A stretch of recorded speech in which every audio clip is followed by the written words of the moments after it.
اور اپنے missile technology میں اس طرح پہنچ گیا ہے کہ اب فیصلے منٹ میں نہیں سیکنڈ میں ہونے والے ہیں۔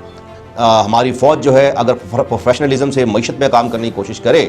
تو جو ہمارے ملک سے باہر جو سیاستدانوں نے اثاثے بنائے ہوئے ہیں وہ بھی منٹوں کی بات نہیں رہے گی، وہ کہ سیکنڈز کی بات رہے گی۔ ہمارے سارے کے سارے اس ملک کے قرضے اتر جائیں گے، ہمارے ملک کی معیشت مضبوط سے مضبوط ہو جائے گی۔ میں جب ہسٹری دیکھتا ہوں، پڑھتا ہوں، ایسا گراوٹ محسوس ہوتی ہے کہ جب پہلی بار ایوب خان صاحب آئے تو انہوں نے بھی انہی سیاستدانوں کو ساتھ ملایا اور لوگوں نے اثاثے باہر بنائے۔ جب جنرل یحییٰ خان صاحب آئے انہوں نے بھی انہی سیاستدانوں کو رپیٹ کیا اور اس کے بعد پھر اثاثے باہر ملک بنے۔ اس کے بعد جنرل محمد ذالق صاحب آئے، انہوں نے بھی جو ہے انہی سیاستدانوں سے کام لیا، پھر سیاستدانوں نے باہر ملک اب جو ہے اپنے اثاثے بنائے۔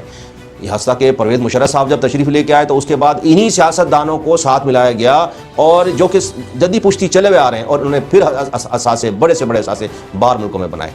ابھی بھی ہمارے سیاستدانوں کے، ہمارے بیوروکریسی کے، ان سب حکمرانوں کے سب کے اثاثے باہر ملک موجود ہیں۔ ملک کی معیشت کو جو ابھی ایک چیلنجز درکار ہیں، تو اگر پاک فوج معیشت کے اوپر سیریس ہو کے اگر کوئی کام کر لے تو یہ تمام سیاستدانوں کے بڑے بڑے اثاثے جو ہیں ہمارے ملک میں سیکنڈز میں واپس آ جائیں گے اور ہمارے ملک کی معیشت کہیں سے کہیں پہنچ جائے گی۔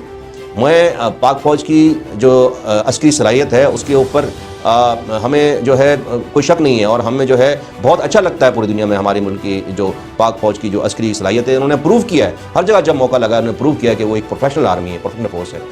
تو میری ایک درخواست یہ ہے کہ ہماری اگر فوج جو ہے اس معیشت کے اوپر سیریس ہو جائے تو یہ تمام سیاستدانوں کے اثاثے منٹوں میں سیکنڈز میں پاکستان میں آ جائیں گے اور پاکستان کی معیشت کہیں سے کہیں ہوگی۔ شنگریلا ڈائلاگز میں لیفٹیننٹ جنرل نعمان ذکریہ صاحب نے ایک بہترین قسم کی پاکستان کی نمائندگی کی، اور اس کے انہوں نے صاف بتایا کہ اب پاکستان اس اپنی آرمز میں اور اپنے میزائل ٹیکنالوجی میں اس طرح پہنچ گیا ہے کہ اب فیصلے منٹ میں نہیں سیکنڈ میں ہونے والے ہیں۔ اور اس بات پر پوری پاکستان کو فخر ہے، اور کوئی شک نہیں پاکستان کی جو آرمی ہے اس کی پروفیشنل کیپیبلٹی بہت زیادہ ہے، اور ان کی عسکری تربیت پہ، پروفیشنلزم پہ پاکستانی قوم کے کسی شخص کو ذرا سا بھی شک نہیں، اور نہ ہی کسی کو اعتراض ہے۔ میرا اس بات پہ صرف اس موقع پہ صرف اور صرف ایک جو ہے ایک ریکویسٹ ہے، اور وہ ریکویسٹ یہ ہے کہ جس طرح پروفیشنلزم اور بہادری کے ساتھ اور محنت کے ساتھ پاکستان کی آرمی کو ایک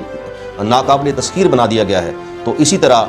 اگر یہ کوشش کی جائے تو پاکستانی معیشت جو ہے ناقابل تسخیر اور بہترین سی بڑی پوری دنیا کی بڑی معیشت بن سکتی ہے۔ اس کے اندر ایک مخلص قیادت کی ضرورت ہے، اور اس کے اندر مخلصی سے پاکستان کی معیشت پہ کام کرنے کی ضرورت ہے۔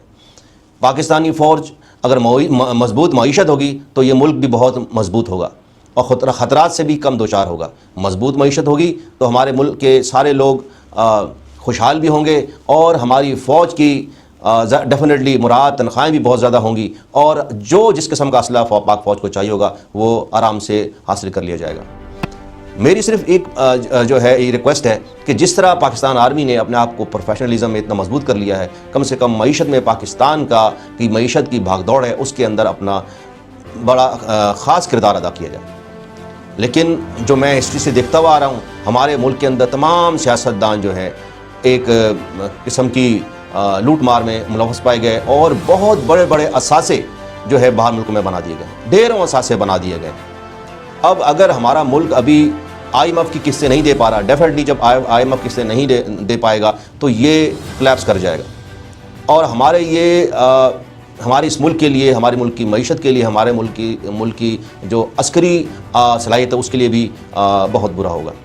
ہماری ملک کی معیشت کو ٹھیک کرنے کے لیے پہلی بات تو یہ ہے کہ جتنے اثاثے ہمارے ملک سے، ہمارے ملک کی بیوروکریسی نے، سیاستدانوں نے باہر ملک بنائے ہیں، وہ سب کے سب حاصل کر لیے جائیں۔ اور اسی طرح جو انہوں نے بات کی کہ اب فیصلے منٹوں میں نہیں سیکنڈز میں ہوتے ہیں، مجھے بہت پسند آیا۔ اور اسی طرح ہماری فوج جو ہے اگر پروفیشنلزم سے معیشت میں کام کرنے کی کوشش کرے